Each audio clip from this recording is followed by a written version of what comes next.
선비 정신, 신흠. 선비란 탁월한 능력을 지닌 이로 나라에 유용하게 쓰이기를 기다리는 사람을 말한다. 그래서 선비는 늘 뜻을 고상하게 하며 배움을 돈독하게 하고 예절을 밝히며 의롭게 행동한다. 뿐만 아니라 선비는 성품이 고결하며 탐욕이 없고 부끄러움을 아는 사람이다. 그런데 세상에는 이런 선비가 드물다. 선비로서의 품행을 닦은 사람을 유라고 하는데 공자께서 말씀하신 유행이란 바로 이것이다. 옛날의 유생들은 둥근 간을 써 하늘을 본받고 모난 신을 신어 땅을 본받고 구슬을 몸에 지녀 옥의 단단함을 본받고자 했다. 그리고 무슨 일이든 반드시 법도에 맞게 행하고자 했다.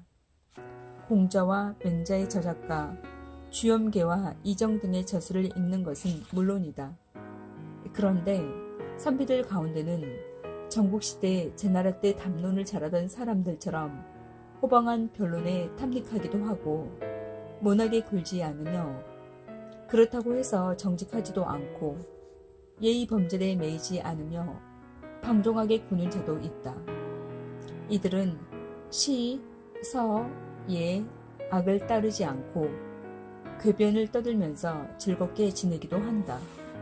그러나 물욕에 빠지는 일이 없고 세속에 물들지 않으며 또 남에게 간섭받기도 싫어한다. 이들은 선비들 중에서 좀 거친 자들이다. 이것으로 대개 선비의 기풍이란 어떤 것인지 알 수 있을 것이다.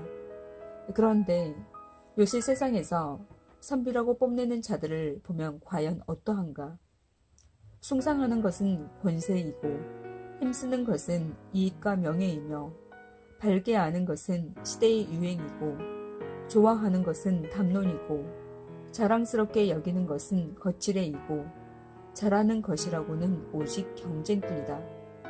이 6가지를 가지고서 권력 있는 자의 문 앞에서 그 사람의 취향이 무엇인지 엿보고 그의 뜻이 어디에 있는지를 탐색하다가 그 사람이 어쩌다 아는 체라도 해주면 흐뭇해서 우쭐대고 그러다가 따뜻한 입김이라도 쏘이게 되면 소곤거리며 서로 축하한다. 이런 사람을 선비라고 한다면 눈과 귀가 달린 이치고 선비가 아닌 자가 없을 것이고 이런 사람을 선비라고 하지 않는다면 나라 안을 다 뒤져도 선비는 한 사람도 없을 것이다. 새꼬챙이로 무덤을 쑤시는 도굴꾼이 끼치는 피해는 항구의 마른 시신에만 미치지만 각근을 들이우고 옷을 차려입고 손뼉을 치고 시속을 쫓아가는 자가 끼치는 피해는 윤리도덕뿐만 아니라 온 세상에까지 미칠 것이니 권세를 쫓는 자의 추태는 무덤을 파는 도굴꾼의 그것보다 더 볼썽사나운 것이다. 이러한 선비를 선발하고 등용해서 학살을 삼기도 하고 강관을 삼기도 하며 공경을 삼기도 한다. 이런 자들은 몸이 귀하게 될수록 욕심은 불어나고 지위가 높아질수록 기세가 등등해질 것이다. 이렇게 되면 자연 나라는 날로 이축될 것이고 임금은 날마다 외로워질 것이다. 지금 저 조그만 시골 움막에서 삼배옷에 집신을 끌며 스스로를 아끼며 사는 하찮은 사람도 벗을 사기려 하면 먼저 그 사람이 어진지 어떤지 여부를 따져서 어질면 취하고 아니면 버리는 법인데 하물며 한 나라로서 모든 사람들이 다 추하다고 여기는 자를 뽑아서 높은 자리에 앉혀놓고 막중한 국사를 함께 의논했어야 되겠는가.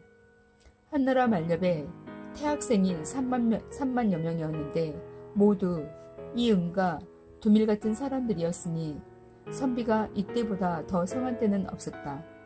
그런데 당시 집권자들은 선비들이 정치를 비방하고 풍속을 어지럽힌다고 지목했다. 마침내 어리석인 영재를 속여서 이번에는 그들이 반역을 깨한다고 지목하여 가두고 추방하다가 나중에는 남김없이 잡아 죽여버렸던 것이다. 그리고 선비라고 일컫고 또 선비로 대접한 자는 홍도문 밖에 사는 보잘것없는 자들 뿐이었으니 이것을 가지고 옥석을 가렸다고 할 수 있겠는가. 선비가 행실을 고치지 않으면 나라가 제대로 다스려질 수 없다. 선비가 행실을 고치게 하려면 정사를 바로 잡아야 하는데 정사를 바로 잡는 것은 어려운 것이 아니다. 떳떳한 정치를 베풀면 된다. 변함없는 떳떳함이란 상도이고 이것은 하늘로부터 나온다. 그러니 인위적으로 천리를 바꾸지만 않는다면 천륜이 서면 따라서 사람의 기강도 서는 것이다. 그러면 사람의 기강이란 무엇인가? 그것은 곧 효와 지혜이다. 다시 말하면 효도와 공손함이다. 효의 도가 서면 백성들이 모두 효도하게 되고 공손함의 도가 서면 백성이 모두 공손하게 된다. 효도하고 공손하면 어진이를 받들게 되고 어진이를 받들게 되면 풍속이 아름답게 된다. 아무리 추악한 선비라고 한들 어떻게 감히 임금의 교화를 등지고 떳떳한 도리를 배반하는 사람이 되고자 하겠는가.